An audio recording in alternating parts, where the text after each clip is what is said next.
জুলাই আগস্টের গণহত্যা মামলায় সাবেক সেনা কর্মকর্তা জিয়াউল আহসান ও আইজিপি সহ ৮ পুলিশ কর্মকর্তার বিরুদ্ধে ২ মাসের মধ্যে তদন্ত প্রতিবেদন দাখিলের নির্দেশ দিয়েছে আন্তর্জাতিক অপরাধ ট্রাইব্যুনাল। এ বিষয়ে চিফ প্রসিকিউটর তাজুল ইসলাম বলেন, আয়নাঘর উন্মোচিত হওয়ার পর ট্রাইব্যুনালে একের পর এক ভয়ঙ্কর তথ্য ও অভিযোগ আসতে শুরু করেছে। নিষ্ঠুরতম অপরাধ করেছেন সাবেক অতিরিক্ত পুলিশ সুপার আলেপ উদ্দিন। ছেলেকে হত্যার ভয় দেখিয়ে করেছেন মাকে ধর্ষণ। সাইরাস মাহমুদের রিপোর্ট।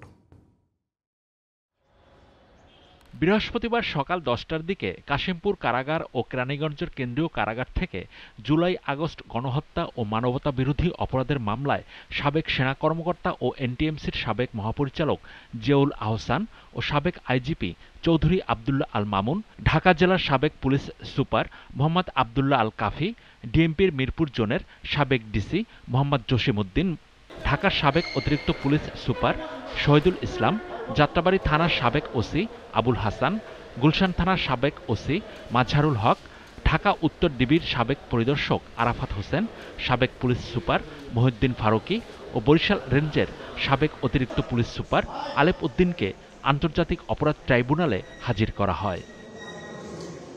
পরে সাংবাদিকদের চিফ প্রসিকিউটর তাজুল ইসলাম বলেন, ২ মাসের মধ্যে তদন্ত প্রতিবেদন দাখিলের নির্দেশ দিয়েছে tribunal. Chowdhury Abdullah Al Mamun, former IGP, তাকে আমরা জিজ্ঞাসাবাদ করতে চাই। যেহেতু তার নেতৃত্বে তিনি পুলিশের প্রধান ছিলেন, তার নেতৃত্বে সেই জুলাই আগস্টের সমস্ত হত্যাকাণ্ড, মানবতা বিরোধী অপরাধ সংগঠিত হয়েছিল।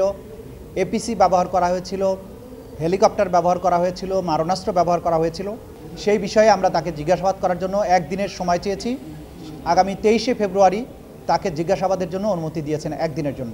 28শে এপ্রিল পরবর্তী তারিখ ধার্য করেছেন। এই সময়ের মধ্যে তদন্ত রিপোর্টের ব্যাপারে সময় দিয়েছেন, তদন্ত কাজ পরিচালনার জন্য রিপোর্ট দাখিলের কথা বলেছেন।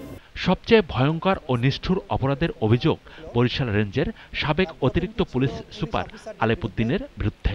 এডিশনাল এসপি, সাবেক র্যাবের একজন কোম্পানি কমান্ডার আলেপ উদ্দিনের অভিযোগ সবচাইতে মারাত্মক। একজন আসামিকে গুম করে রাখার সময়ে তার স্ত্রীকে, তার বিশ্ববিদ্যালয়ে পড়ুয়া স্ত্রীকে, তার স্বামীকে হত্যার ভয় দেখিয়ে তাকে বাধ্য করে একাধিকবার রমজান মাসে রোজা ভাঙিয়ে তাকে ধর্ষণ করা হয়েছে। এই তথ্য প্রমাণ আদি আমাদের কাছে এসেছে। আমরা এগুলো ট্রাইব্যুনালকে জানিয়েছি যে এরকম নিষ্ঠুর এবং জঘন্যতম অপরাধী যারা, তাদের ব্যাপারে তদন্ত কার্য পরিচালনা করতে সময় লাগবে। কারণ প্রতিদিনই নতুন নতুন ভিকটিমরা আমাদের কাছে অভিযোগগুলো নিয়ে আসছেন এবং তাদের তদন্ত এবং তাদের বক্তব্য, তাদের এভিডেন্স কালেকশন করার জন্য আমাদের সময় দরকার। Cyrus Mahmud, GTP news, Dhaka.